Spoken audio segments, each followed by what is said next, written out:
Hello everyone. आप सब कैसे हैं? मैं उम्मीद करता हूं कि बहुत अच्छे होंगे, अपनी पढ़ाई को बहुत अच्छे से कर रहे होंगे। मैं Akash Kumar Bhadana ICT virtual classroom में आपका बहुत बहुत स्वागत करता हूं मेरे प्यारे बच्चों। जैसा आपको पता है कि 10th क्लास है और 10th क्लास में हम लोग देख रहे हैं आपका पॉलिटिकल साइंस, और पॉलिटिकल साइंस के अंतर्गत हम लोग बात करेंगे चैप्टर नंबर 3 की। अभी तक इसमें हम लोग एक लेक्चर हमारा इसमें हो चुका है, लोकतंत्र और आपका विविधता को हम लोग आपका देख रहे हैं कि भारत में किस प्रकार का लोकतंत्र है, कैसी आपकी विविधता है, इस विषय में हमने देखा। और आज हम लोग अपने चैप्टर को अंतिम प्रारूप देंगे, और अंतिम प्रारूप के साथ ही साथ मेरे प्यारे बच्चों हम लोग इससे क्वेश्चन आंसर को भी आपका फोकस करके बहुत अच्छे से करेंगे। तो कल जितना हमने पढ़ा था इसमें आपका किसी भी बच्चे का कोई डाउट है, कोई कमेंट है, आपका कोई चीज़ आपको समझ नहीं आई है मेरे प्यारे बच्चों, तो आप मुझसे लाइव जुड़कर चैट के माध्यम से आप अपनी क्वेरी को, आप अपने प्रश्न को, अपने डाउट को मुझसे पूछ सकते हैं। कोई भी स्कूल का कोई भी बच्चा। चलिए, अगर कोई आपका डाउट है, कोई प्रश्न है, नहीं तो हम चलते हैं सीधा आपका डिजिटल बोर्ड की तरफ। तो ध्यान दीजिए बच्चों, देखिए हमारा चैप्टर था लोकतंत्र और विविधता। इसमें हम इसको देख रहे थे, हमने मैक्सिको ओलंपिक की पूरी कहानी को बहुत अच्छे से पढ़ा, उसको समझा और उसको देखा था कि किस तरह से अफ्रीको जो अमेरिकन थे उनके खिलाफ कैसे आपका नस्ल भेद के खिलाफ भेदभाव हो रहा था।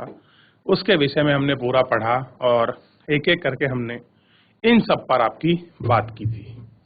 उसके साथ ही इसमें क्या हुआ था, किस प्रकार से उन्होंने अपना विरोध प्रदर्शन किया, हमने इस विरोध प्रदर्शन को इसमें आपका देखने की, आपका जानने का उसमें प्रयास किया था। ठीक है। और कैसे वहाँ के धावक अपने के लिए कैसे उनको जो था ओलंपिक से बाहर कर दिया गया, और उन्होंने क्या विरोध प्रदर्शन करके लोगों को दिखाया कि आश्वेत लोगों का किस तरह से उनका जो है शोषण हो रहा है और उनमें समानता का अधिकार नहीं है, इसलिए वो पूरे विश्व को अपना ध्यान क्या था, आकर्षित करना चाहते हैं। सामाजिक विभाजन को हमने पढ़ा कि सामाजिक भेदभाव की जो उत्पत्ति है वो आपका किस प्रकार है, या क्या वो आपकी चीजें हैं जो इन सब पर आपका डिपेंडेबल है, ये आपका देखने के लिए मिला।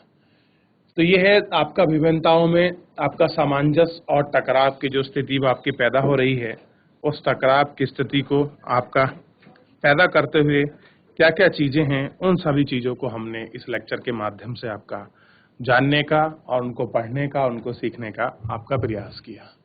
बात कर रहे थे समानताएं एवं असमानता का विभाजन। क्लियर है बच्चों? तो देखिए ऊपर दिए गए उदाहरण में खिलाड़ी सामाजिक बंटवारे और सामाजिक भेदभाव का अपने तरीके से विरोध कर रहे थे, पर क्या ऐसा भेदभाव सिर्फ नस्ल या रंग के आधार पर होता है? पिछले 2 अध्याय में हमने सामाजिक बंटवारे के कुछ अन्य स्वरूप को देखा था। उदाहरण के लिए बेल्जियम और श्रीलंका का विभाजन हमने पढ़ा, और दोनों स्तर की हमने उन सब चीजों को भी देखा।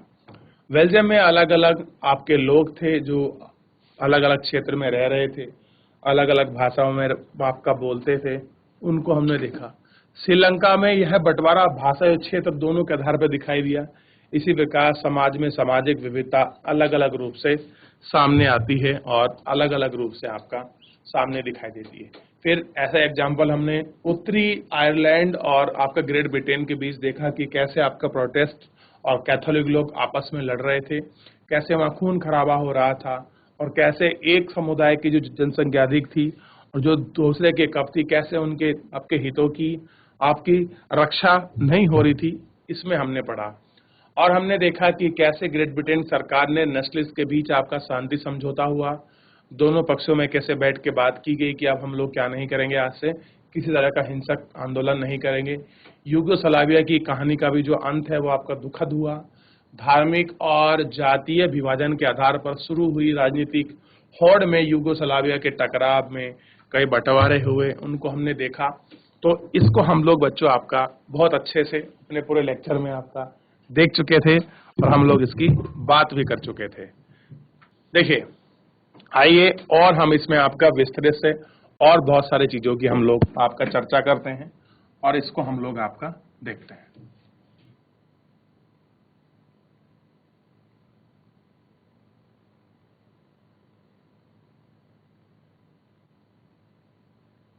देखिए बच्चों, सबसे पहले इसको ध्यान देंगे और एक एक करके इसको हम लोग बहुत अच्छे से पढ़ेंगे।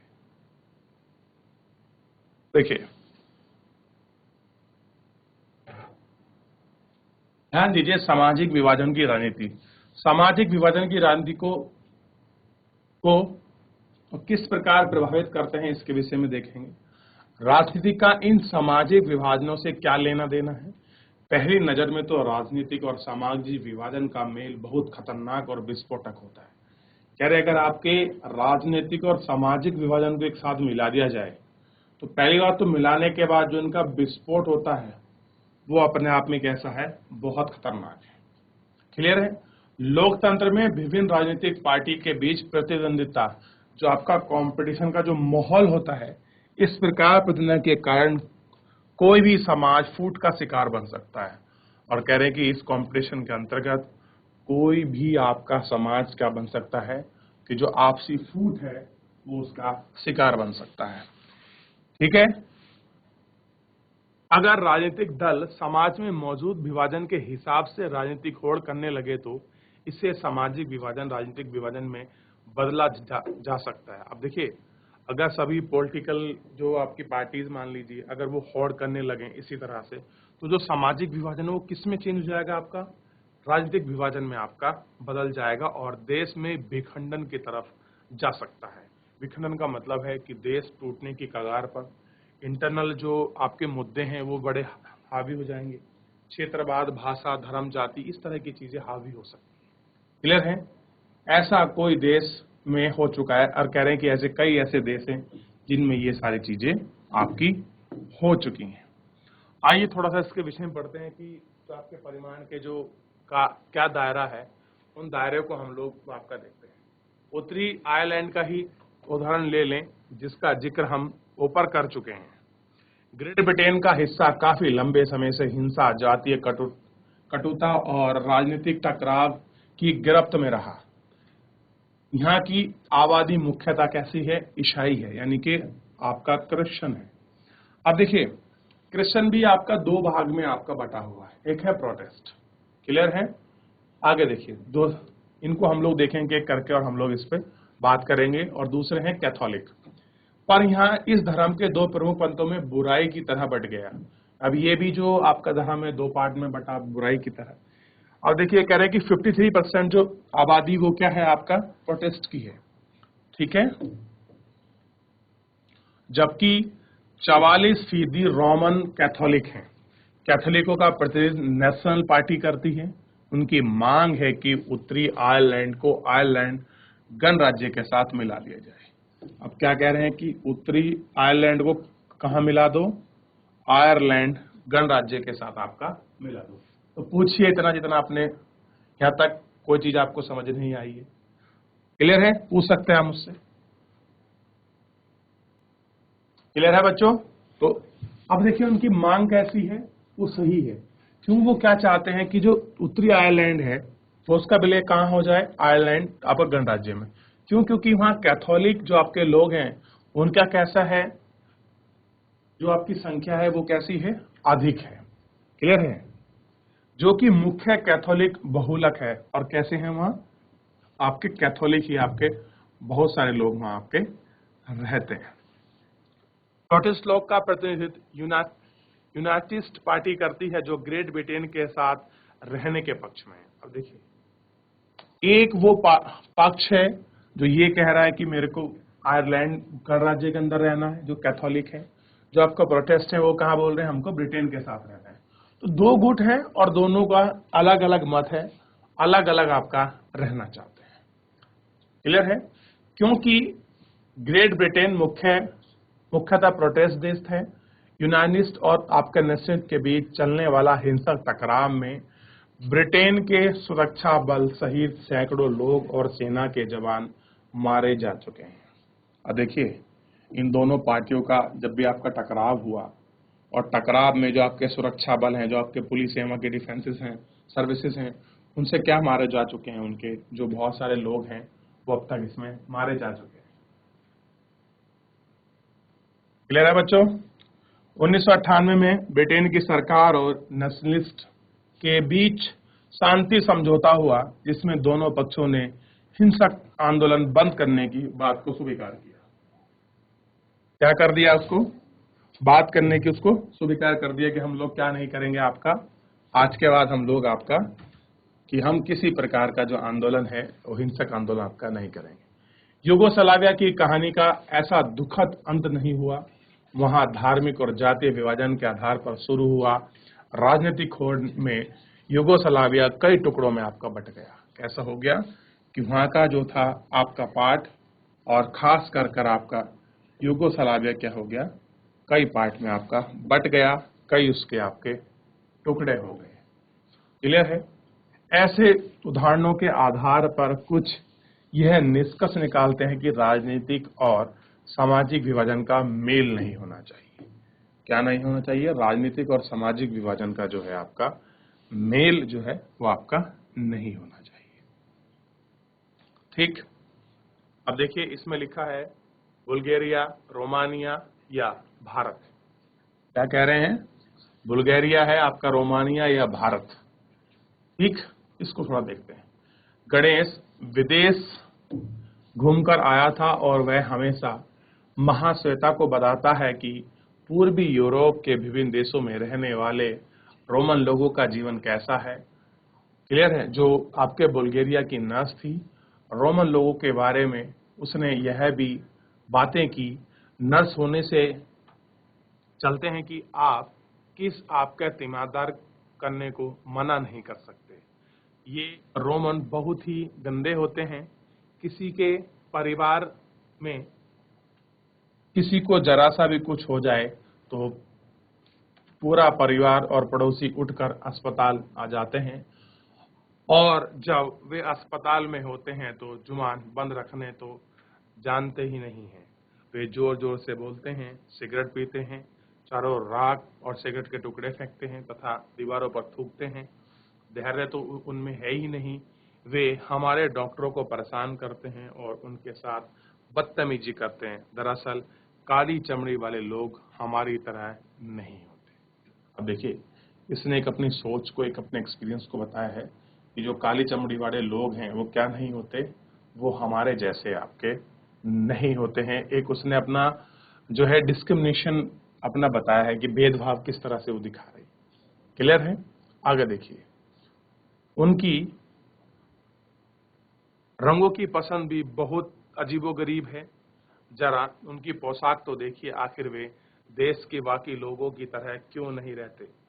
हम फिर भी सब जानते हैं कि वे चोर हैं।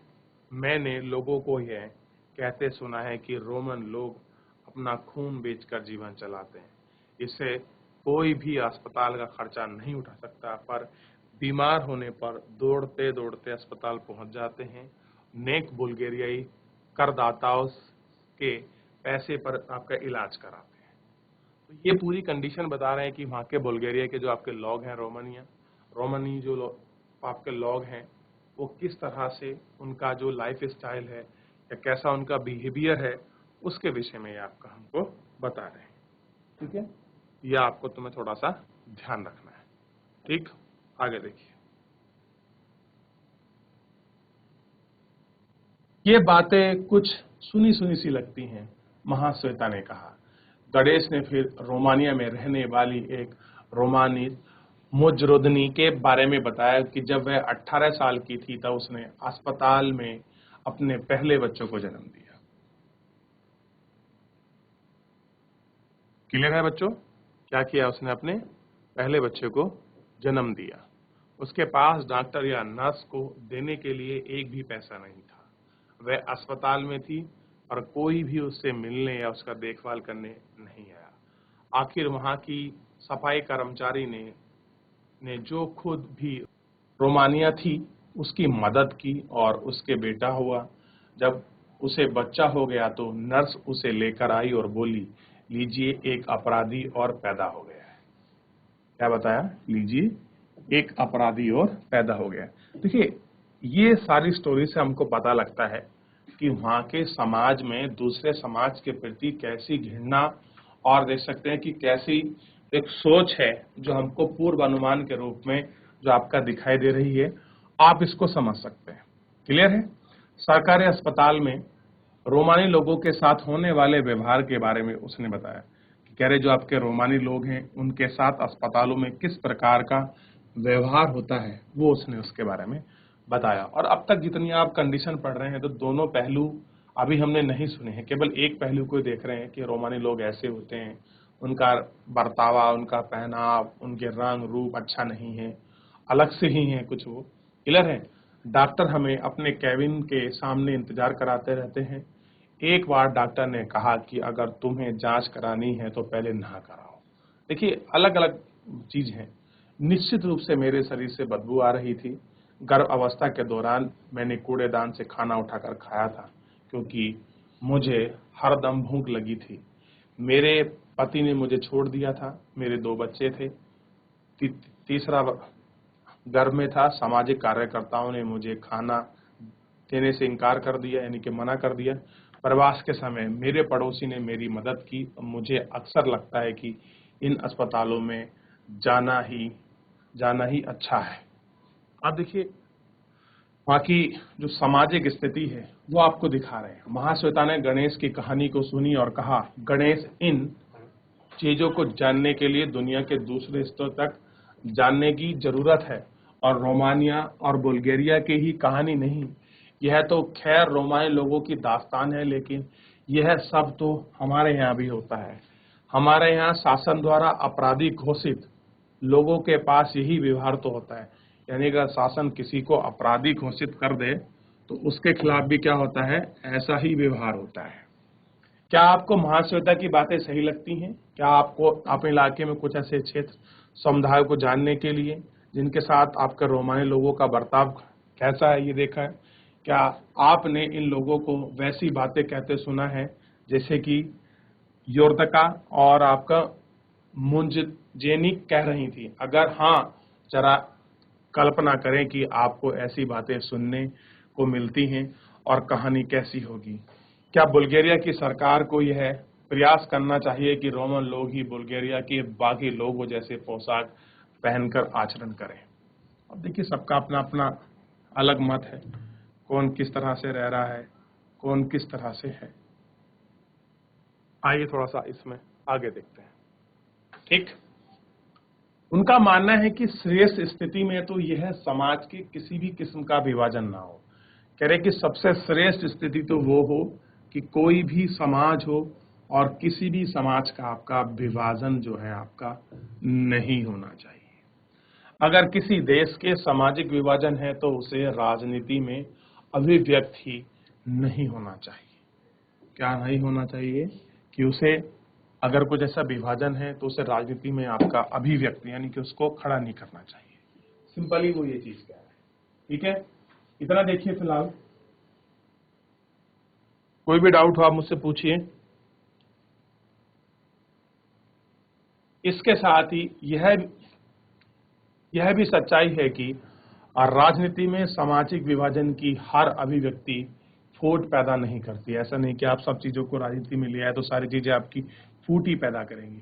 हमने पिछले अध्याय में देखा कि दुनिया के अधिकतर देशों में किसी न किसी किस्म का सामाजिक विभाजन है और यह विभाजन राजनीतिक शकल में अख्तियार करते हैं। लोकतंत्र में राजनीतिक दलों के लिए सामाजिक विभाजन की बात करना तथा विभिन्न समूहों से अलग अलग वादे करना बड़े स्वाभाविक बात है। विभिन्न समुदायों को उचित प्रतिनिधित्व देने का प्रयास करना और विभिन्न समुदाय की उचित मांग और जरूरतों को पूरा करने वाली नीतियां बनाना इसी कड़ी का हिस्सा है। अधिकतर देशों में मतदाताओं के स्वरूप और सामाजिक विभाजनों के बीच एक प्रत्यक्ष संबंध दिखाई देता है। इसके तहत समुदाय के लोग आमतौर पर किसी एक दल को दूसरे के मुकाबले ज्यादा पसंद करते हैं और उसी को वोट देते हैं। कई देशों में ऐसी पार्टियां हैं जो सिर्फ एक ही समुदाय को ध्यान देती हैं और उसी के हित की राजनीति करती हैं, पर इस सब की परिमाती देश के विखंडन में नहीं होती। और कह रहे हैं कि ऐसा नहीं है कि ये सब चीजें आपके देश के लिए विखंडनकारी आपके तत्व हों, उन पर ये सारी चीजें हों। अब देखिए सामाजिक विभाजन की राजनीति का परिमाण 3 चीजों पर निर्भर करता है। कह रहे कि अगर आप सामाजिक और इसमें पॉलिटिकल अगर आप इसका रिजल्ट देखेंगे तो ये केवल 3 चीज पर डिपेंड करता है। किस पर करता है बच्चों? आपका 3 चीज पर वो आपका डिपेंड करता है। कौन कौन सी हैं 3 चीजें? पहली चीज है लोगों में अपनी पहचान के प्रति आग्रह की भावना। क्या होनी चाहिए? लोगों में पहचान के प्रति अपनी आग्रह की भावना। अगर लोग खुद को सबसे विशिष्ट और अलग मानते हैं तो उनके लिए दूसरों के साथ तालमेल बैठाना बहुत मुश्किल हो जाता है। अगर कोई अपने आप को यूनिक मानने लगे, विशिष्ट मानने लगे, किसी से अलग मानने लगे, फिर तो तालमेल बैठाना कैसा हो जाता है? बड़ा ही मुश्किल हो जाता है। ठीक है? जब तक उत्तरी आयरलैंड के लोग खुद को सिर्फ प्रोटेस्टेंट या कैथोलिक तौर पर देख रहे थे, तब उनका शांत हो पाना संभव नहीं था। अगर लोग अपनी बहुस्तरीय पहचान के प्रति सोचते हैं और उन्हें राष्ट्रीय पहचान का हिस्सा और सहयोग मानते हैं, तब कोई समस्या नहीं होगी। जैसे बेल्जियम के अधिकतर लोग खुद को बेल्जियम ही मानते हैं, भले ही वे डच या जर्मन बोलते हों। इस नजरिए में उन्हें साथ साथ रहने में मदद मिलती है। हमारे देश में ज्यादातर लोग अपनी पहचान को लेकर एक नजरिया रखते हैं और खुद को पहले भारतीय मानते हैं, फिर वो किसी प्रदेश, क्षेत्र, भाषा, समूह या समुदाय का सदस्य मानते हैं। आप कह रहे हैं कि इसमें दूसरी महत्वपूर्ण चीज क्या है? थोड़ा ध्यान दीजिए। किसी देश या आप कह सकते हैं कोई समुदाय की मांगों को राजनीतिक दल कैसे उठा सकते हैं? संविधान के दायरे में आने वाली दूसरे समुदाय को नुकसान ना पहुंचने वाली मांगों को मान लेना आसान है। श्रीलंका में श्रीलंका केवल आपका सिंघोलियों के लिए ही मांग तमिल समुदाय की पहचान और हितों के खिलाफ थी। यूगोस्लाविया में विभिन्न समुदायों के आपके नेताओं ने अपनी जातीय समुदाय की तरफ से ऐसी मांग रखी जिन्हें एक ही देश के अंदर सीमित करना असंभव था।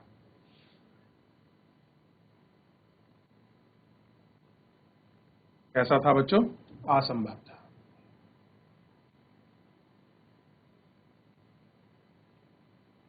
चलिए यहां तक देखिए। तीसरी चीज यह है कि सरकार का रुख, सरकार इन मांगों पर क्या प्रतिक्रिया व्यक्त करती है। अगर कोई इस तरह की बात करता है, कोई ऐसा रिएक्शन दिखाता है, तो सबसे बड़ी चीज है कि सरकार की प्रतिक्रिया किस प्रकार की, उसका रिएक्शन कैसा है, यह भी महत्वपूर्ण है। जैसा कि हमने बेल्जियम और श्रीलंका के उदाहरणों में देखा है कि अगर सत्ता में समझदारी, साझेदारी करने की बात हो और अल्पसंख्यक समुदायों के उचित मांगों को पूरा करने का प्रयास ईमानदारी से किया जाए, तो सामाजिक विभाजन मुल्क के लिए खतरे नहीं बनते। यानी कि क्या करना पड़ता है? आपको ध्यान देना है कि शासन में जो आपका सत्ता की साझेदारी है, उसमें अगर अल्पसंख्यक मतलब किसी वर्ग, विषय, धर्म समुदाय में किसी दूसरे वर्ग, विषय, धर्म की संख्या कम है, तो हम उसको क्या मानते हैं? अल्पसंख्यक की कैटेगरी में रखते हैं। तो अगर हम उनके प्रयास को, उनकी मांगों को उचित ढंग से रखते हैं और आपके ईमानदारी से उन्हें व्यक्त करते हैं, तो किसी प्रकार का सामाजिक विभाजन या कोई सामाजिक खतरा आपका पैदा नहीं होता है। ठीक है? ये आपको देखना। अगर शासन राष्ट्रीय एकता के नाम पर किसी ऐसी मांग को दबाना शुरू कर देता है, तो अक्सर उल्टे और नुकसानदेह परिणाम ही निकलते हैं। ताकत के दम पर एकता बनाए रखने की कोशिश अक्सर विभाजन की ओर ले जाते हैं। कैसे करते हैं? आपका विभाजन की ओर ले जाते हैं। इस तरह किसी देश में सामाजिक विभिन्नताओं पर जोर देने की बात हमेशा खतरा मानकर नहीं चलना चाहिए। लोकतंत्र में सामाजिक विभाजन की राजनीति अभिव्यक्ति एक सामान्य बात है। कह रहे कि लोकतंत्र में आपका सामाजिक विभाजन की राजनीति एक कैसी है? एक अभिव्यक्ति है। ठीक है? और एक स्वस्थ राजनीति का लक्षण है। इसी से विभिन्न छोटे सामाजिक समूह हाशियों पर पड़ी जरूरतों और परेशानी को जाहिर करते हैं और सरकार का ध्यान अपनी ओर खींचते हैं। राजनीति में विभिन्न तरह के सामाजिक विभाजनों की अभिव्यक्ति ऐसे विभाजनों के बीच संतुलन पैदा करने का काम करती है। इसके चलते कोई भी सामाजिक विभाजन एक हद से ज्यादा उग्र नहीं हो पाता। इस स्थिति में लोकतंत्र मजबूत ही होता है, पर विभिन्नताओं के प्रति सकारात्मक नजरिया रखना और सभी चीजों पर सहमति करने की इच्छा रखना आसान मामला नहीं है। अब देखिए, आप सबके प्रति सहमति बना दें, हर प्रकार में हाँ कर दें, सब चीजों को साथ लेकर चल लें, सबके हितों को कर दें, तो ये बड़ा मुश्किल है, ये कोई आसान काम नहीं है, क्योंकि सामाजिक विभाजन से उसको पॉलिटिकल स्टेबिलिटी देना ये अपने आप में सबसे बड़ा स्ट्रांग है और एक बहुत अपने आप में कठिन चीज है। क्लियर है? ये आपको थोड़ा सा इसमें देखना है। जो लोग खुद को वंचित, उपेक्षित और भेदभाव का शिकार करते हैं, उन्हें अन्याय से संघर्ष करना होता है। ऐसी अक्सर लड़ाई लोकतांत्रिक रास्ता अख्तियार करती है। लोग शांतिपूर्ण और संवैधानिक तरीके से अपनी मांग उठाते हैं और चुनाव के माध्यम से उसके लिए दबाव बनाते हैं, उसका समाधान पाने का प्रयास करते हैं। कई बार सामाजिक असमानता इतनी ज्यादा गैर बराबरी और अन्याय वाली होती है कि उसको स्वीकार करना असंभव है। और कह रहे हैं कि कभी कभी कैसा होता है कि समाज में असमानताएं फैली हुई हैं, उन असमानताओं से अन्याय को क्या नहीं कर सकते, लोग एक्सेप्ट नहीं कर सकते। ऐसी गैर बराबरी और अन्याय के खिलाफ होने वाले संघर्ष में कई बार हिंसा का रास्ता अपना लेते हैं और क्या होता है कि बहुत बार वो हिंसा को एक्सेप्ट कर लेते हैं। इतिहास बताता है कि ऐसी तमाम गड़बड़ियों की पहचान करने और विविधताओं को सहमति करने का लोकतंत्र का सबसे अच्छा तरीका है। कैसा है कि लोकतंत्र का इसमें सबसे बढ़िया तरीका है कि हम कैसे कर सकते हैं। तो चैप्टर जो है बच्चों आपका पूरा समाप्त हो चुका है। पूरे चैप्टर को हमने बहुत अच्छे से देखा और बहुत अच्छे से हमने इसमें बात भी की है और बहुत अच्छे से हमने इसको जानने का, इसको पढ़ने का आपका प्रयास भी किया है। तो अगर कोई भी आपका इसमें डाउट हो, कोई चीज़ आपको समझ नहीं आई है, मेरे प्यारे बच्चों, आप मुझसे पूछ सकते हो। इस चैप्टर के अंतर्गत कोई भी बच्चा किसी भी स्कूल का। क्लियर है बच्चों? तो हमने इसको पूरे चैप्टर को बहुत अच्छे से देखा, एक एक करके हमने सारे इस चैप्टर में आपका बात की कि सामाजिक भेदभाव उत्पत्ति क्या है, कैसे अमेरिकी लोगों के साथ अलग व्यवहार हो रहा था, जो आश्वेत लोग हैं, कैसे उन्होंने अपना विरोध प्रदर्शन किया, और मैक्सिको ओलंपिक की क्या कहानी थी, ये हमने देखा। ठीक है? तो ये सारी चीज़ें, ये सब चीज़ें आपको पता होनी चाहिए। आप इनका एक बार रिवीजन करिए, अच्छे से पढ़िए, इनको देखिए, कोई भी आपको डाउट बनता है। तो मेरे प्यारे बच्चों, फिलहाल आज के लिए इतना ही।